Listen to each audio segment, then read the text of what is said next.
Frère Shalom, Eza homme de Dieu, Mvula Philippe. Topesi bino nyonso mbote na kombo na nkolo na biso Yesu Kristo. Boye toye lelo pona thème moko oyo ekoki kozala moi dur na lolenge mosusu akolobela parce que tolingi tolobela likambo ya mwasi na mobali oto mobali na mwasi. Sikoyo bato mosusu balobi ke mobali na mwasi baza ndenge moko. Mais nzoka nde Bible eke koloba ete mobali asalami na elilingi ya Nzambe bongo mwasi asalami na elilingi ya mobali wana kokomona yango na mokanda na 1 Corinthiens na kanisi na chapitre 11 soki obandi kotanga kobanda nzela ya liboso ti okiti ti na se nde okomona ke na kanisi na verset 8 okomona bazoba ete mwasi mobali asalamaki mpona mwasi te kasi mwasi asalamaki mpona mobali. Mystère ya mwasi na libala na kati ya église oto na kati ya mokili.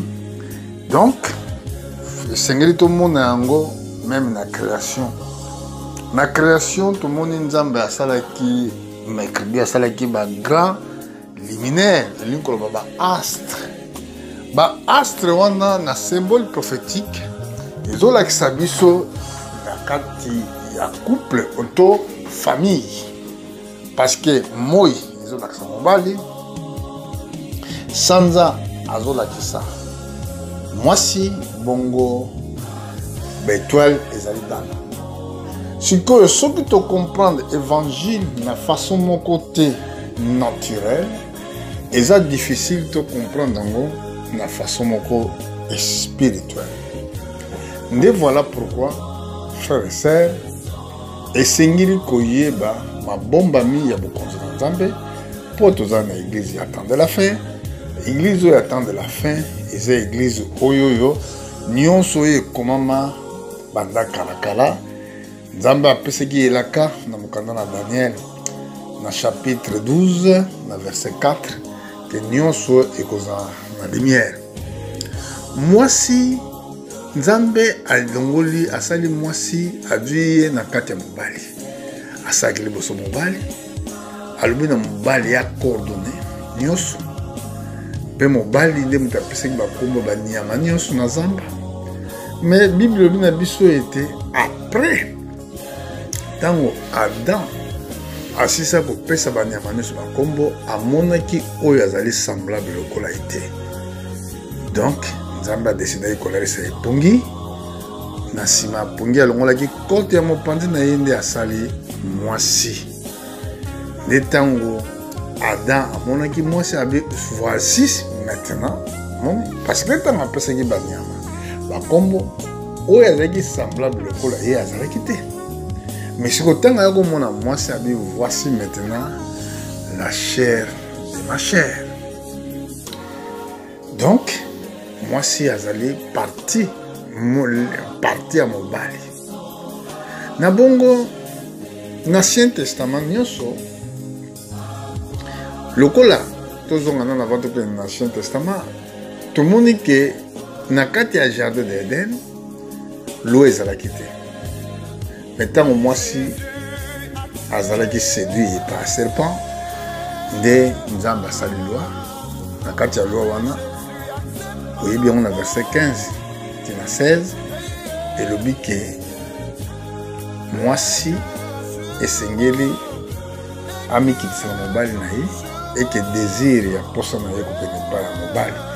Donc elingi koba désir ya posa ya mwasi na mobali oyo mwasi azalaka nango esengeli ekende epai mobali.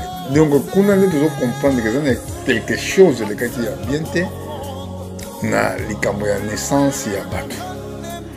Alors, il y a un autre monde dans Jean chapitre 1 verset 11 tina 12 pona kozala mwana na Nzambe esengeli obotama mbotama ya sika.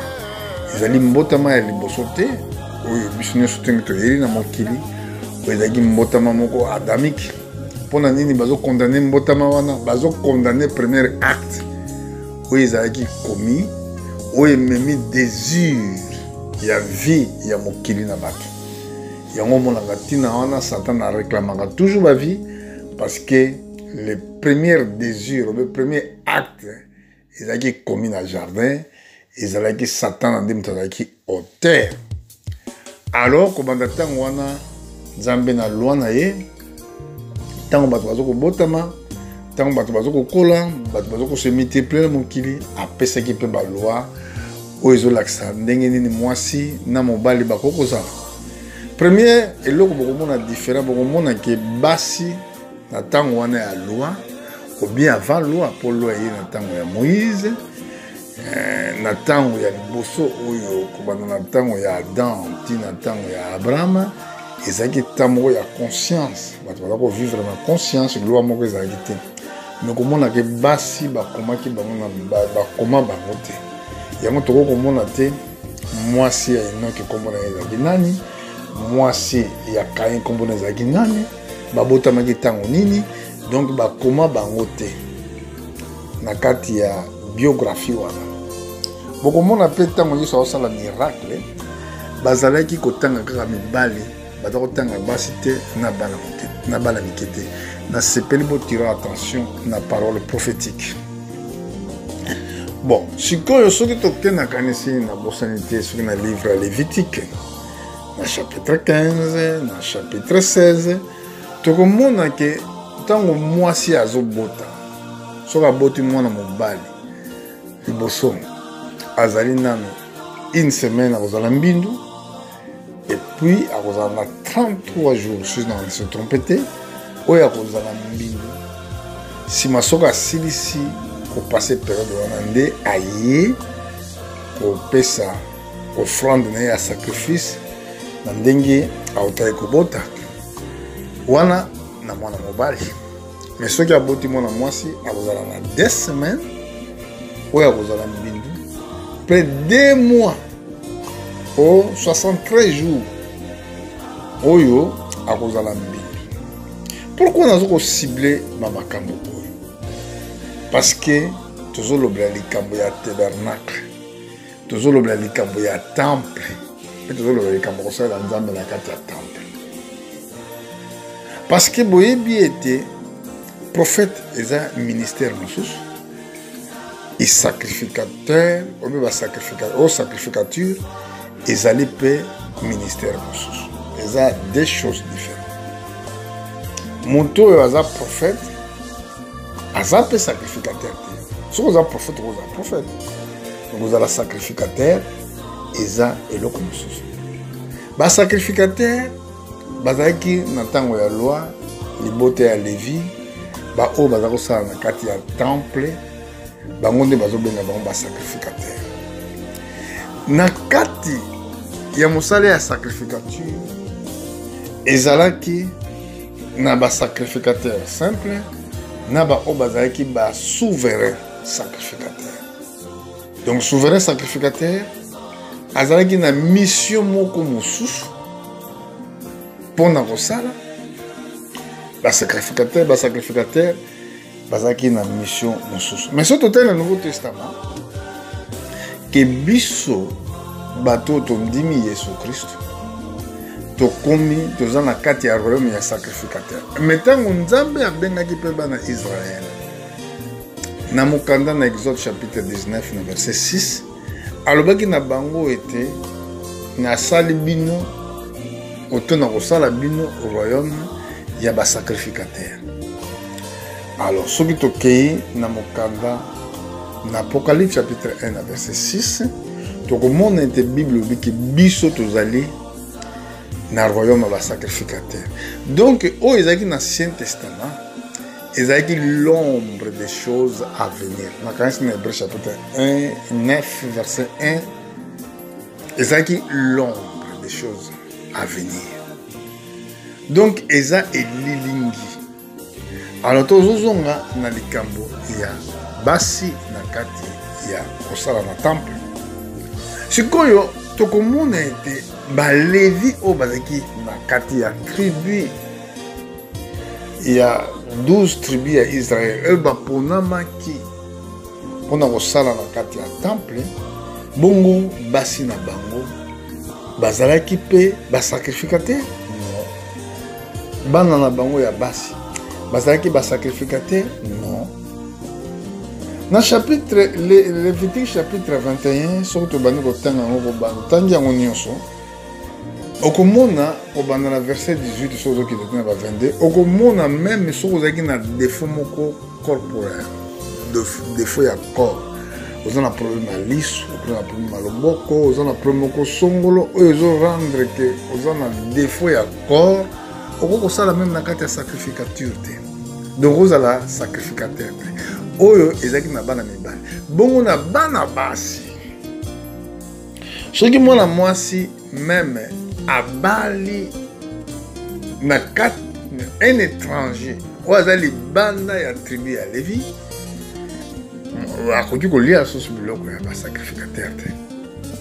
Donc soki obi abalaki libala ekufi. Tango libala na ekufi. Nde akoki ko zonga soki pa botaki te ezaki na ba condition pona kolia biloko ya ba sacrificateur.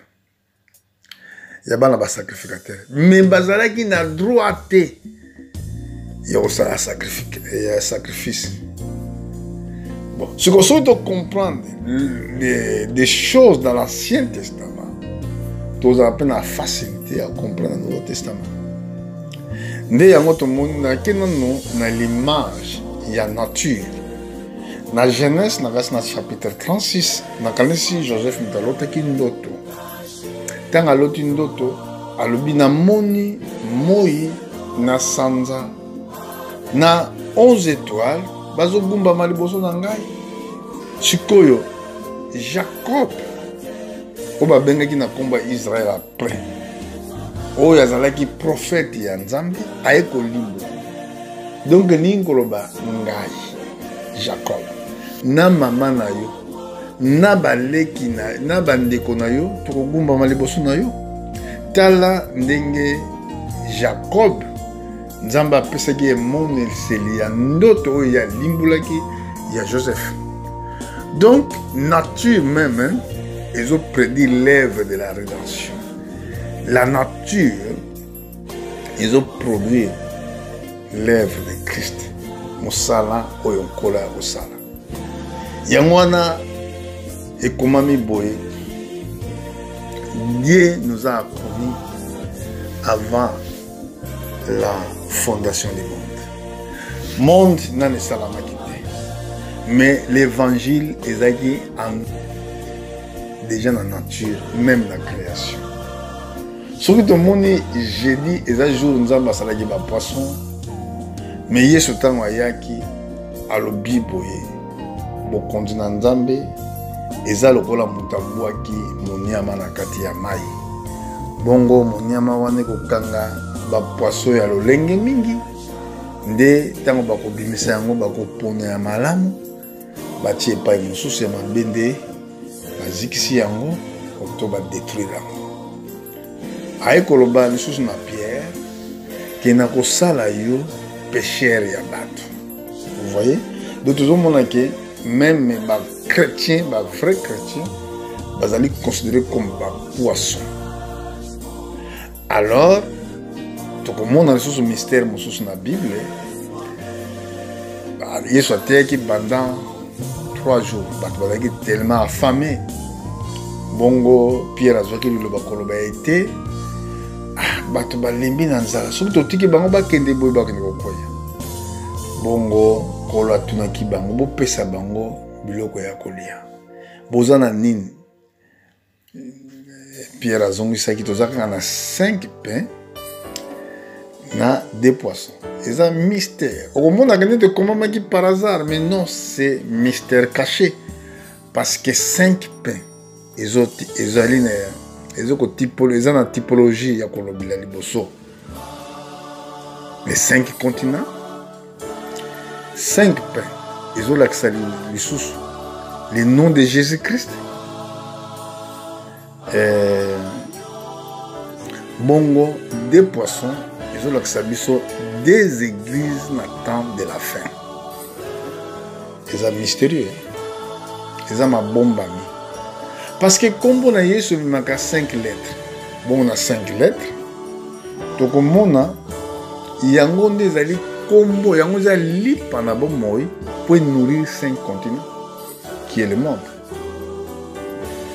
Et après soko du na 5 au bakisi yango 0 et ko pesa yo 50 ans le temps de jubilé et ezaki ko za la fête baza ko relancer l'esclave. Soko moni esika yesu akoteki na piscine esika akoteki moto oyo abela malade 38 ans malade alalaka na piscine. Mais si vous avez bien, vous avez une piscine qui a 5 portiques. Et Yesu na Jean 10, alors bien, il y a des portes et des brebis. Donc, tout les ensemble en Israël, Israël qui n'a tina mon aîné. Et voilà pourquoi, dans la lettre, dans 5 pains, où ils ont la typologie à combien Jésus, il y a un pain. Il y a une image, il y a combo na Yesu qui peut sa vie parce qu'ils allaient paix et qui peut sa bonne mourir dans 5 continents. Peut-être comment on a deux poissons et de l'accent, les deux églises dans le temps de la fin. La Vierge sage, na la Vierge folle. Alors, tout le monde est image. Toke koloba lisusu tango baliaki bato baliaki fulo baliaki wana batondaki sima yesu alobaki na bango barekolte ndambu amape etikalaki babwaka te prophétiquement qu'on ne peut pas jeter la parole de Dieu même quand etikali sima tango basangisaki yango et ça là qui caisse 12 caisses où il y a mapa et ça qui 12 et ça qui symbole il y a 12 apôtres où ba ko palpiller sango oyo où il y a mapa na kati ya mokili tout et ça là qui prophétique si vous avez dans likambo il y a basi Yesu ou azalaki yende libanga ou ezali rejeté na bato bazo koto ou azali principal ya angle parce que babi les salut dans le biko za na kombo mosusu kobanda na likolo na mokili tina se na mabele eza kaka na kombo moko oyo epesameli bato mpona kobika nde kombo na Yesu nde na wana ye moko azali kotambola kaka na 12 apôtres pe basi oyo baza kokompanie ye mpona kopanza kosunga ye na eloko etalaki logistiquement donc kolia ntango baza na babesoin donc ezalaki na bandeko basere bazalaki na kati wana mpona kosunga nde soki tozwi église na étant primitive nde tokomarche nango boye oyo ezali première partie tozoteya peut-être kozongola yango na deuxième partie mpo ntan na biso kozala mote alors yango wana omoni ke apôtre Paul oyo azalaki apakolamaki epai na Nzambe kobanda na 1 Corinthiens chapitre 14 obandi na verset peut-être na 33 oye nango ntina suka okomona ke aza kotelemela na baeglize nyonso ya bacentre ke basi bateya te soki okei na mokanda na 1 Timothée na chapitre 2 obandi na verset 10 okititi na se okomona ke na je permets pas ezali ordre ke mwasi enseigné mpe azwa autorité liboso ya mobali mpo mobali aza symbole ya Nzambe oyo symbole ya Christ. Ephésiens chapitre 5 kobanda verset 22 balobi mwasi amikitisa epai ya mobali na ye na makambo nyonso lokola epai na nkolo. C'est très très capital. Et na 1 Corinthiens chapitre 11 obandi na verset 2 okitiki na verset babi mobali nde azali chef ya mwasi. Na 1 Timothée chapitre 3 obandi na verset 1 babi oyo alingi kosala mosala ya évêque aponi mosala moko excellent nde esengeli na évêque azala mobali ya mwasi moko moto azolakisa bana malamu oyo ayebi kodirige ndako na ye malamu soki moto ayebi kodirige ndako na ye te ndenge nini ya kodirige ya église nde wana balobeli na biso mpona ntina na moto azokamba na kati ya église mais mwasi akoki kozala prophétesse parce que prophétie eza mosala ya sacerdoce te eza kosala na kati ya temple te mais un prophète akoki koprophétise na ye sans ala sacrificateur voilà nde yango wana mpona mystère est-ce que basi bakokamba na kati ya église oyo bakokamba te nde oyo toye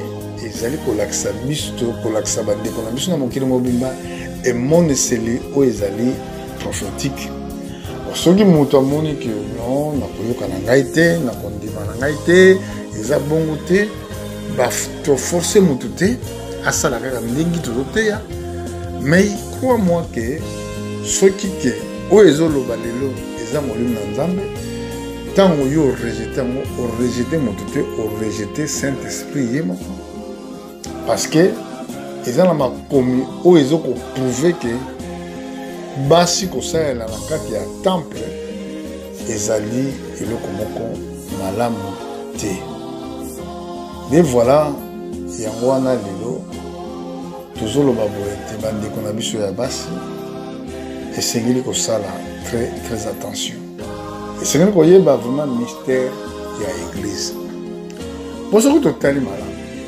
tokomona sanza moi oyo aza l'image ya mobali il garde la forme ya kozala patron ya baastre tomoni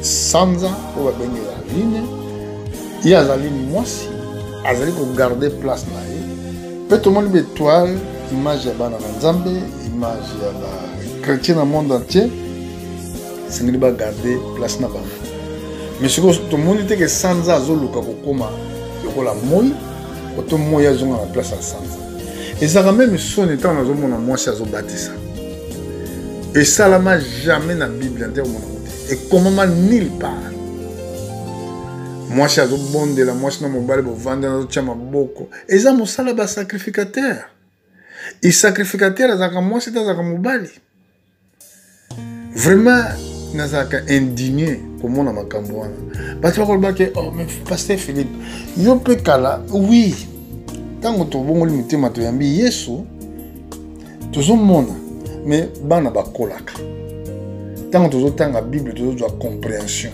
bible ebi na biso toexamine toute chose tozala kola bandimi ya bere baoyo baza koexamine bible mpe baza koexamine l'écriture mais ntango tozomona makambo wana ezoleka na bakati ya l'église lelo eza lokola une blasphème bato balingi kondima te remarque plupart ya baeglise oyo base comportaka bo ezalaka mpasi mpo bandima conseil baza na lolendo makasi nzoka nde mpona kosalela nzambe ezosenga beaucoup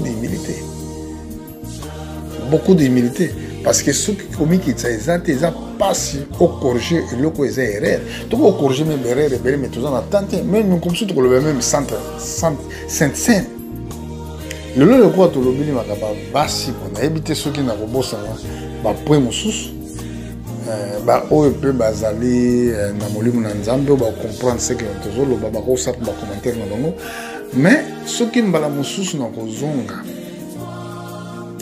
mpona koteya makambo oyo makambo mosusu mbamosusu nabosani kola apesali nga nano ntango nalobela yango te nakwasi nakoki kolobela yango na mikolo koya mais soki totali malamu meme na sainte seine tozolia eza mpenza sainte seine oyo bato bakolia te donc mekana komituna sainte seine oyo boliaka na église eza mpenza biblique oyo eza biblique te nsima tokoyeba parce que église attend de la fin il doit connaître tout fo bayeba nyonso bible lobi ente livre ezalaki scellé jusqu'au temps de la fin nsima nango na ntango na suka nzambe apesaki elaka ete akotinda basali na ye oyo bako révéler message avant enlèvement à l'église. Et voilà, yango nyonso tozomona ezoleka makambo mingi tozovivre na mokili awa bato bazoyeba te ke tokomi na temps de la fin yango wana nzala eza na baeglise mpo liloba na nzambe etika lisusu te bato bazomona ke kovanda na ndako eleki malamu ke okende église mpo na nini ntango bazokende makambo bazomona ezoleka oyo basala na nzambe bazosala meme bapakano basambelaka te bakosala te. C'est ça qui fait mal. Et le que ça n'a pas signé à moi. Comment on que l'église n'attend en les lots mais ça peut prophétie que l'iniquité va se croître et l'amour des plaisirs se refroidira. Donc le va aussi. Bon à l'élo, tu le dis que Nzamba Pambola Bino, ceux qui te bossent ça la deuxième partie, mais ceux qui te bossent kobosana makaboza o to kobosana za importante to kokena te mosusu ozomona mais soko tali même atana Ecclésiaste lobby pona kopona balobi ke tango na luki na basi na moni mon côté mais na mobali na trouvé que un parmi les 1000 na basi na 1000 na trouvé le côté mais na mobile na trouvé mon côté de Christ. Donc voilà que na basi on trouver te prophétiquement oyo akoki. Pourquoi? Parce que d'abord moi si aza créature mon corps trop faible déjà 1 Pierre chapitre 3 verset 7 moi si aza la mbindu tout le temps moi ne surtout moi c'est un mbindu mais mon bal est la mbindu te donc le bac est malade mais moi si n'a pas 100 ans chaque 21 jours il y a cycle na la mbindu donc moto azali mbindu ko na présence en Nzambe pendant 1 mois ndenge Nzambe za ko zonda mbala mususu Moïse akene likola ngomba pendant 40 jours et pas à moi c'est impossible bon akokoma mbindu. Donc, ils ont mingi esengeli ko sala ba recherche exacte pour comprendre certaines choses pour nini basi ba koki ko sala te na kati ya temple. De ba ko assister na culte ba ko leba biloko ba santo nde musala wana oyo ya koteya pour la église et pesameli basité et pesameli nde libali. Ba oyo bandimi ba oyo Nzamba Pambola Bino. Bon, la Bible ne rejette pas la prophétie, mais examiner. C'est examiner.